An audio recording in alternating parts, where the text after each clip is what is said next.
안녕하세요. 오토매틱에서 일하고 있는 김태군입니다. 반갑습니다. 제가 방금 말하고 있던 게요.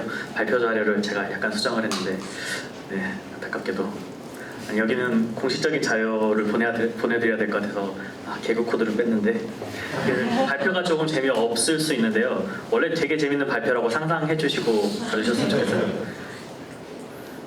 그래서 오토매틱이 일하는 방식에 대해서 이제 몇 가지 소개를 드릴까 해요. 아시다시피 저희 회사는 전 직원이 지금 630명 정도 되는데요. 전 직원이 전 세계에 걸쳐서 전부 리모트워크로 일하는 걸로 아시는 분들은 알고 계시는 그런 회사입니다. 그래서 최근에는 샌프란시스코에 원래 본부가 있었는데 있던 본부마저도 사람들이 안 쓴다고 이제 팔려고 부동산 매물로 내놨어요. 제가 발표 자료를 만들어서 검색해봤더니 정말로 부동산 사이트에 올라와 있더라고요. 아직은 안 팔렸나봐요. 매물로 올라와 있는 거 보니까. 그래서 리모트 워크를 저희는 어떻게 하고 있는지 거기에 대해 설명을 드리려고 합니다. 먼저 순서를 이 순서대로 쭉 한번 설명을 드릴까요? 타임라인이라고 할 것까지는 아니지만요. 창업부터 이제 쭉 살펴보려고 하는데요. 처음부터 이제 모든 직원이 리모트로 일하는 회사로 만든 이유에 대해서 창업자인 맷이 인터뷰를 한 게 있어요. 그냥 그게 회사를 세울 수 있는 유일한 방법일 것 같았다라고 하는데 저희 회사의 근간은 맷이 처음에 워드프레스라는 블로그 툴을 만들고 거기서부터 그걸 오픈소스로 공개하면서 이게 유명해지고 그래서 회사가 있어야겠다라고 생각해서 만든 회사예요. 그래서 당연히 모든 사람이 오픈소스로 참여하고 있었기 때문에 회사도 당연히 전 세계 누구나 참여할 수 있는 그런 오픈소스 플랫폼 같은 회사가 돼야겠다라고 생각을 했었던 것 같아요. 그래서 그렇게 세웠는데 이렇게 회사를 세우고 나서 장점이 있다면 일단 전 세계 어디서도 인재를 채용할 수 있어요. 저희가 국가 수가 기억은 안 나는데요. 지금 사용하는 언어만 회사 내 사용하는 언어만 79개 언어를 사용하고 있거든요. 굉장히 다양한 인재들을 채용하고 있습니다. 한국에서는 저희가 처음이고요. 그래서 덕분에 한국어 지원이 조금 좋아졌을 거예요. 왜냐하면 제가 한국어 이 번역을 가끔씩 리뷰를 하거든요. 그래서 약간씩 고치고 있으니까요. 아주 미묘하게 좋아지고 있어요. 그리고 사내 정치가 없습니다. 이건 당연한 얘기인데요. 뭐 누가 누구랑 만나고 누가 누구랑 밥을 먹었네, 누가 옷을 어떻게 입고 다니 이런 거를 신경 쓸 수가 없어요. 그래서 사내 정치라는 것 자체가 굉장히 자유롭습니다. 사내 정치가 없는 또 하나의 개념 문화에도 있는데 저희는 가능한 모든 것을 다 기록으로 남기는 문화가 있어요. 그래서 이 정보 자체가 공개되어 있다 보니까 가능한 그런 정치적인 부분이 좀 줄어드는 그런 장점도 있습니다. 세 번째는 고정 지출이 줄어듭니다.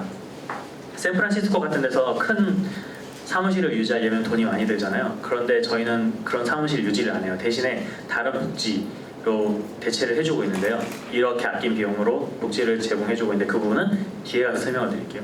그래서 아까도 말씀드렸듯이 명목상이라도 유지하고 있던 샌프란시스코에 있는 본부를 그냥 이제는 폐쇄하기로 결정을 했습니다. 제가 오토매틱 전에도 펜시라는 리모트 기업에서 일했는데 거기서 일할 때 4년 동안 일하면서 3년째 본사를 처음 가봤거든요. 아마 이 회사에서는 본사를 못 가볼 것 같습니다.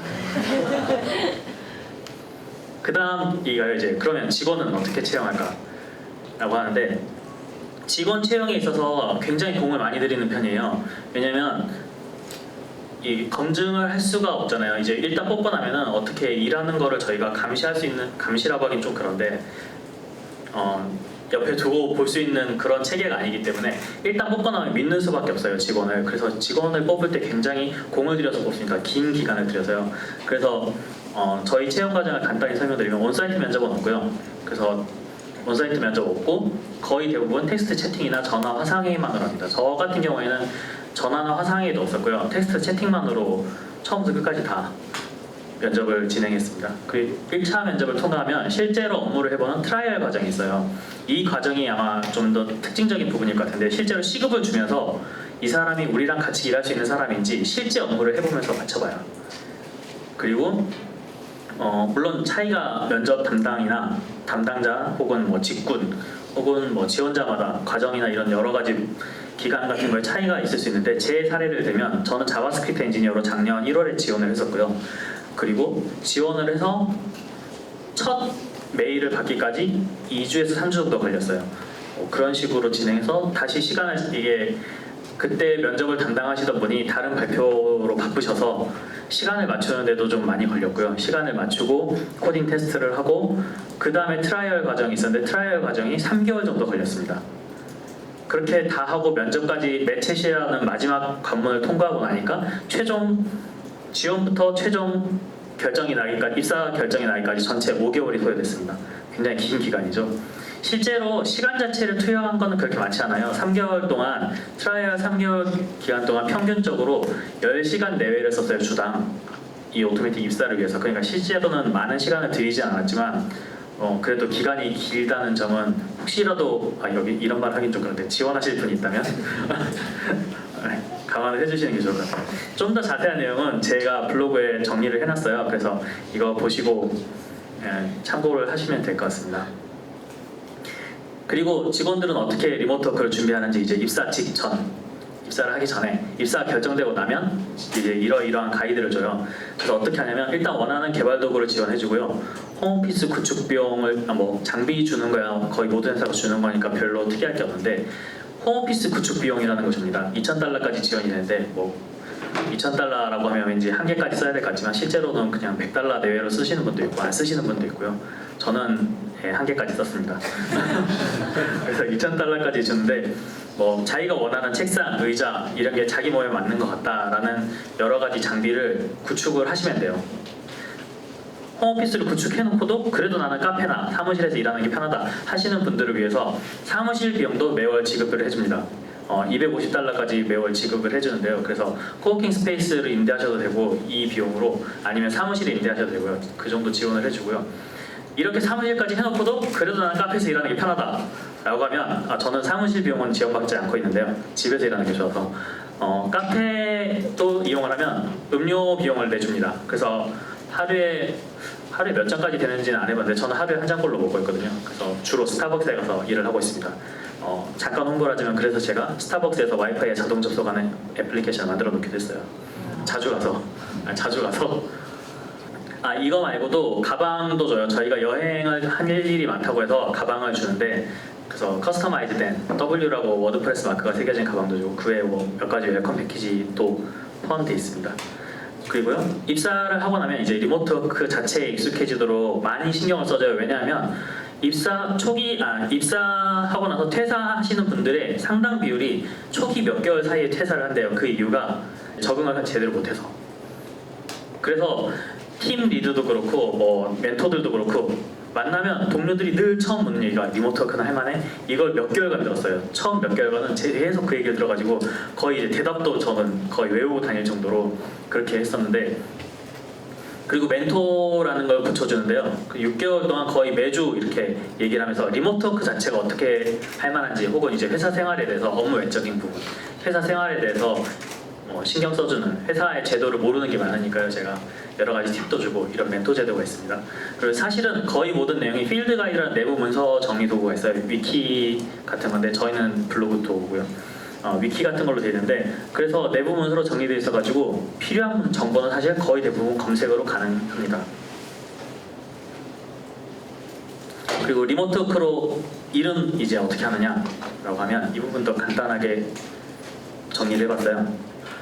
저희 사내 격언이 있는데요. 커뮤니케이션 이즈 억시지라는 사내 격언이 있어요. 그래서 커뮤니케이션을 가장 중요하게 생각합니다. 왜냐하면 직접 얼굴을 보고 일하는 관계가 아니기 때문에 계속 자기 상태를 업데이트한다거나 혹은 내가 어떤 일을 하고 있는지 그리고 상대와 얘기를 할 때 커뮤니케이션을 중요하게 생각하고 있는 회사인데요. 그리고 이 커뮤니케이션들이 가능한 거의 모든 커뮤니케이션들이 기록이 되도록 권장하고 있습니다. 슬랙이라는 도구를 써서 채팅도 당연히 기록이 되고 그뿐만 아니라 저희가 일단 블로그 도구를 만드는 회사잖아요. 그렇다 보니까 내부 블로그가 굉장히 다양하게 있어요. 취미 업무에 필요한 것부터 해서 그냥 단순히 취미도 있고요. 프로젝트별로도 만들어지고 그래서 한 사람이 수십 개씩 슬랙 채널이나 블로그에 가입이 되어 있습니다. 다양하게 있어요. 예를 들면 슬랙 채널 같은 경우에 공지사항 채널이 있고요. 그런 너무 당연한 공지사항 채널부터 시작해서 최근에 본 걸로는 최근이 아니라 원래 있었는데 제가 최근에 본 걸로는 고양이 채널이 있어요. 캣츠 채널이 있어가지고 거긴 고양이 사진만 올라옵니다. 그런 식으로 다양한 채널들이 존재해요. 그리고 필요에 따라서는 팀마다 이건 좀 다른데 트렐로나 구글 닥스 같은 것도 쓰고요. 줌을 화상회의할 때는 주로 줌을 사용합니다. 줌이라는 서비스가 있어요. 그래서 화상회의를 주로 그걸 사용해서 하고요. 타운홀이라는 제도가 있는데 이게 보통 몇 주 단위 주기거나 아니면 한 달에 한 번꼴로 타운홀이라는 게 있어서 어떤 사람이든지 참여할 수 있도록 다 공지가 돼요. 언제 타운홀을 할 거다, 어떤 주제에 관해서. 그 주로 맷은 한 달에 한 번 정도 정기적으로 타운홀을 엽니다. 그래서 맷한테 질문할 게 있으면 먼저 질문을 던져두면 자연스럽게 맷과 우리 대표와 소통할 수 있는 그런 자리가 주어져요. 나중에도 말씀드릴 그랜드 미더벨, 전 직원이 1년에 한 번 만나는 그랜드 미더벨이라는 자리가 있는데 거기서도 항상 빠지지 않는 프로그램이 맷과의 이 타운홀이 있어요. 누구나 자유롭게 질문하고 누구나 자유롭게 대표로부터 답을 얻을 수 있는 그런 자리가 있습니다. 그래서 사내 정보를 누구나 이렇게 잘 듣고 공유할 수 있기 때문에 정치가 좀 더 사라지는 그런 효과가 있습니다. 그리고 코드 검색이나 문서 검색, 그리고 배포, 코드 배포, 뭐 오류 보고 이런 것들이 전부 다 외부로 돼 있어요. 저희는 누구나 그리고 접근할 수 있어요. 그래서 작업 자체가 뭐 누가 어디 오프라인으로 접근을 해야 되고 아니면 누구를 불러야 되고 이런 게 별로 없어요. 다 알아서 할 수 있어요. 물론 이렇게 해서 문제가 생기면 어떻게 처리를 하느냐, 문제가 생기면 또 다 외부로 처리할 수 있기 때문에 문제가 생기면 누군가가 누구를 할 것도 없이 그냥 문제를 먼저 발견한 사람이 이거 지금 배포가 됐는데 오류가 생겼어 라고 하면 바로 롤백을 빠르게 시키는 그런 제도로 되어 있습니다. 평가에 대해서 자주 물어보셔가지고 항목을 넣어봤는데요. 등급이나 점수 같은 걸 매기는 직원 평가는 존재하지 않습니다. 그런 건 없고요. 대신 6개월마다 한 번씩 피드백을 줘요. 팀장이 팀 리드나 그리고 혹시 이 팀원 개인에게도 셀프 피드백을 받도록 하고 있습니다. 그래서 어떤 식으로 피드백을 하냐면 이 사람이 니네 팀에서 잘하고 있는 것 같아? 이 사람이 제일 잘한 일 적어도 한 가지를 얘기해봐. 이 사람이 제일 못한, 좀 더 개선할 수 있을 것 같은 거 적어도 한 가지를 얘기해봐. 이런 식으로 얘기를 하고요. 이렇게 쓴 팀 리드가 쓴 피드백은 저한테도 공유가 돼요. 그러니까 무슨 점수를 매기는 게 아니라 정말 이 사람이 어떻게 하면 좀 더 우리 팀원으로서 오토매틱의 일원으로서 발전을 할 수 있을 것인지 그런 데 대해서 피드백을 받으면 굉장히 도움이 됐어요. 최근에 받은 걸로는 굉장히 도움이 됐습니다. 그리고 셀프 피드백 같은 경우에도 보통 제가 네이버도 다녔었는데 네이버 다닐 때 보면 이렇게 자기 스스로 피드백을 평가를 하도록 하면 일단 스스로 평가하는 것 자체가 스트레스이기도 한데 이렇게 하거나 반드시 필수잖아요. 자기 자신에 대한 평가 이런 거는. 근데 셀프 피드백은 안 보내도 그만이거든요. 내가 제일 잘한 거나 내가 제일 못한 거 뭐 이런 걸 피드백을 HR 쪽에서 달라고 그랬는데 사실 저는 아직 한 번도 보낸 적이 없습니다. 그런데도 아무 말도 없더라고요. 예. 저희가 설문조사도 종종 많이 하는데 설문조사도 참여율이 되게 높은 편은 아니에요. 사실은 다들 자유롭게 하다 보니까 그렇게 좋은 건지 나쁜 건지 모르겠는데 여튼 되게 높은 편은 아닌 것 같아요. 그래서 매시 이것도 이거는 하버드 정확히 기억이 안 나요. 하버드 비즈니스 리뷰였나? 그 매체가 기억이 안 나는데요. 거기서 한 말인데 저희는 인풋에 대해서는 절대로 평가를 하지 않습니다. 일단 평가를 하기도 어렵고요. 그래서 이 사람이 몇 시간을 일했는지, 이 사람 근태는 어떤지, 뭐 몇 시부터 몇 시까지 오피스 아워는 제대로 지키고 있는지 전혀 고려되지 않고요. 평가 항목에도 딱 그것만 들어가요. 이 사람이 아웃풋이 어떤가, 결과에 대해서만 철저하게 결과 중심적으로 돌아갑니다. 그 휴가도 저희 회사의 약간 독특한 부분이라고 할 수 있을 것 같아요. 완전한 자유휴가제고요. 정해진 휴가일수가 없습니다. 정말로 없습니다. 신청 과정만 존재하고요. 승인 과정이 아예 없어요. 신청하는 폼에도 보면 그냥 언제부터 언제까지 휴가를 쓸 것인가, 사유는 무엇인가. 사유도 길게 적는 게 아니라요. 객관식 중에서 몇 개의 항목이 있어요. 뭐 그 항목이 없으면 아더라는 항목을 선택하면 되고요. 되게 단순하게 있어요. 아파서, 아니면은 패밀리 문제 때문에 등등 여러 가지가 있는데 어쨌든 이런 식으로 해서 단순하게 그냥 클릭 몇 번이면 휴가를 신청할 수 있고요. 그게 끝이에요. 다양한 이유가 있습니다. 육아휴직이나 이런 건 다양하게 당연히 하는 거고요. 이거 말고 그냥 공휴일, 우리나라의 공휴일이라서 워낙 많은 나라에서 일을 하고 있기 때문에 이 HR 쪽에서 어느 나라에서 언제 쉬는지 정확하게 체크할 수가 없습니다. 알아서 하면 돼요. 그래서 알아서 나는 이번에 쉰다. 그래서 저는 추석 때 임시 공휴일과 조금 더 붙여서 열심히 쉬었습니다. 그래서 출장 후 피곤해서 이렇게도 쉬어요. 약간 처음에는 충격이었어요. 처음 막 입사 초기에 출장을 갔다 왔는데 보통은 출장을 갔다 오면 주말 금요일에 떨어지기 때문에 금요일이나 미국에서 왔으니까 토요일 저녁에 한국에 돌아왔어요. 근데 이게 일주일 동안 출장을 갔다 오기 때문에 하루로는 피곤이 안 풀리더라고요. 그래도 월요일 일을 해야 되는데 다른 사람들은 다 휴가를 낸 거예요. 이유가 시기예요. 그냥 아파서. 난 출장 갔다 와서 힘들다. 그렇게 휴가를 내더라고요.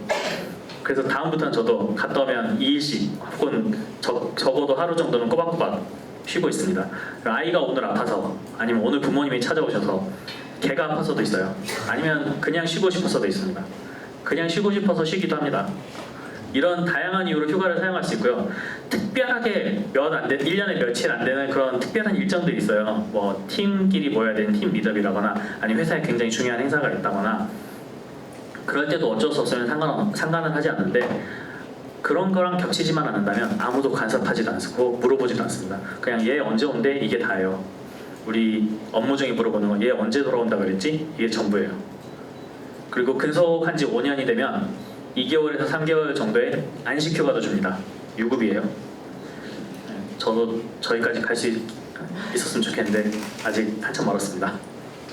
자율휴가제에 대한 것도요, 제가 블로그에 정리를 해놨습니다. 그래서 조금 더 자세한 내용을 알고 싶으시면 저기를 참고해 보셔도 될 것 같아요. 이제 마지막으로요, 여행 부분인데요. 입사할 때 인터뷰 질문 중에 1년에 2, 3개월 정도 여행할 수 있겠냐고 물어보는 질문이 있어요. 그래서 이걸 왜 물어보나? 우리는 리모트 기업인데 왜 여행할 수 있겠냐고 물어보나? 라고 했는데 1년에 한 번에서 2번 정도 팀끼리 만나는 팀 미업이 있고요. 그리고 1년에 한 번 전 직원이 만나는 그랜드 미업이 있고요. 그 외에도 워드캠프라고 워드프레스 관련 개발자 행사 같은 게 있어요. 그래서 그런 거에도 스피커나 아니면 자원봉사자로 참여하는 걸 굉장히 권장하고 있습니다. 그리고 이 모든 경우에 회사에서 경비를 지원을 해줍니다. 그 제주도에서도 한 적이 있고요. 작년 6월쯤에 제주도에서 한 적이 있고 올해 6월에도 작년 6월에 제가 있었는데 올해 6월에도 제주도에서 또 다른 팀이 미덕을 가진 적이 있었어요. 저는 그때 다른 팀 미덕이 있어가지고 못 갔는데 이유가 제가 물어봤어요. 왜 이렇게 제주도를 좋아하나? 그래서 물어봤더니 심지어 작년 제주도 미덕은 제가 입사하기 전에 결정이 됐었어요. 그러니까 한국에 직원이 아무도 없는데 여기 오겠다고 결정을 한 거예요. 그 대체 왜? 라고 물어봤더니 이쪽 제주도 쪽이 비자 발급이 다른 국가에 비해서 덜 까다롭대요. 특히 저희 직원 중에는 이 좀 비자 발급이 까다로운 파키스탄이나 이런 쪽에서 오시는 분들도 있는데 파키스탄 직원분은 심지어 캐나다에 가려고 했더니 캐나다 대사관이 파키스탄에 없어가지고 두바이에 가서 비자를 받아서 캐나다로 오셔야 된다고 그런 번거로운 과정을 거쳐야 되는데 그래도 그리고 그렇게 해서라도 비자가 나오면 다행이고요. 거절하는 경우도 허다해서 그런데 이제 한국 같은 경우에는 옆 나라 일본만 해도 그게 좀 까다롭다 그러더라고요. 한국 특히 제주도 같은 경우에는 그게 좀 편해서 좋더라 라는 얘기가 있었어요. 지리적으로도 물론 좋지만 일본을 안 가고 제주도에 오는 이유는 그런 이유라고 들었습니다. 다만 이제 제가 작년에 굉장히 진땀 뺀 적이 있는데 가이드를 하다가 검색을 해보니까 영문으로 된 정보가 없더라고요. 이건 사실 리모트워크랑 사실 관련이 없는데 제주도라서 그리고 주최하시는 분들이 네. 그래서 영문으로 된 관광 정보가 절대적으로 부족해서 좀 더 이 리모트워크로 소개를 하고 싶은데 제주도라는 공간에 대해서 근데 이제 외국 분들한테는 좀 접근하기 어려운 곳이 아닌가라는 생각이 들었어요. 그런데 이제 이렇게 하면 단점은 없느냐 하면 단점이 왜 없겠어요. 리모트워크에도 단점이 있습니다. 일단 신입이 성장하기 어려운 환경인 건 확실해요. 왜냐면 옆에서 계속 1대1로 붙어서 가르쳐줄 수 있는 환경이 안 되기 때문에 신입이 좀 성장하기 어려워서 기술직 같은 경우에는 특히나 기술직은 경력만 채용하고 있습니다. 여기에 개그 포인트가 있었는데 보여드릴 수 없는 게 안타깝네요. 그래서 외로움을 느끼기 쉽다는 점도 있습니다. 풀로 재택근무를 하다 보면 제가 아시는 어떤 분은 저희 회사 직원분은 아닌데 유럽 쪽이랑 일을 하시는 분이에요. 근데 하루 종일 사람하고 한마디도 안 했다고 어느 날 저를 만나서 그런 하소연 하시더라고요. 어떻게 재택근무를 견디냐고. 자기는 하루 종일 원래 영업하시던 분이에요. 그런데 하루 종일 사람이랑 한마디도 안 하고 며칠씩 그렇게 지냈다고 너무 힘들다는 거예요. 입에서 단내 나는 것 같다고. 그래서 어떻게 견디냐고 그러길래 저는 다행히 결혼을 했고요. 와이프도 있고. 그분은 없었고. 그리고 저는 원래 말 안 하고도 잘 지내거든요. 그분은 영업직이었으니까요. 거기가. 그랬는데 이제 반전이라고 한다면 그분이 이제 한 3개월쯤에 다시 만났는데 너무 좋다고 다른 회사 못 갈 것 같다고. 그래서 왜냐면 이 유럽이랑 일하다 보니까 낮 시간을 굉장히 자유롭게 활용할 수 있어요. 그래서 낮 시간 동안 미술을 배우러 다니시고 수영을 배우러 다니시고 되게 취미 활동을 열심히 하시더라고요. 어쨌든 외로움을 느끼는 게 가장 문제시죠. 저희 동료 중에도 있어요. 그래서 호주 동료는 제가 지금 이 팀을 옮긴 지 이제 팀을 옮긴 지 3달 정도 됐는데 제가 처음 들어왔을 때 너무 좋아하더라고요. 이제 자기랑 말할 사람 생겼다고. 호주랑 시차가 1시간 정도밖에 차이가 안 나요. 근데 문제는 제가 말을 잘 안 해서 아직도 외로움을 느끼고 있습니다. 소속감이 약해지기 쉽다는 점도 있어요. 회사에 출근하는 것도 아니고 그리고 계속 어떻게 보면 혼자 일하는 느낌을 가장 강하게 받잖아요. 그래서 소속감이 약해지기 쉬운데 그래서 저희 회사 같은 경우에 이제 1년에 정기적으로 만나도록 해서 소속감을 키워주는 것도 있고요. 회사 목표 중에 지속적으로 우리가 정말 이 회사 전체의 꼴에 대해서 계속 잘 주지시켜주고 있는지, 너는 회사의 전체적인 꼴, 팀의 어떤 목표 이런 걸 잘 알고 있는지에 대해서 정기적으로 이렇게 계속 물어보고 점검하고 이런 과정이 계속 있어요. 또 하나는 비동기 커뮤니케이션을 불편하게 느끼는 사람도 있습니다. 시차도 있고 리모트 워크를 이러다 보니까 제가 물어본다고 해서, 제가 질문을 했다고 해서, 혹은 뭔가 의견을 물어봤다고 해서 답변이 즉각적으로는 환경이 아니에요. 시차가 차이가 많이 나면 12시간씩 아니면 며칠씩 걸리기도 해요. 이런 답이 오는데, 그런데 이게 즉각적인 답이 아니다 보니까 일을 진행하는 데 있어서 불편하다라고 느끼는 동료들도 분명히 존재합니다. 심지어 몇 년씩 오토매틱에서 일하는 분들도 이런 부분에서 불편함을 느끼는 분들도 있어요. 최근에 팀회의에서도 나와가지고요. 그래서 이런 상황을 좀 답답하게 생각하시는 분들이 있으니까 리모트 워크를 진행하실 때는 이런 부분도 잘 생각을 해두시는 게 좋을 것 같습니다. 감사합니다.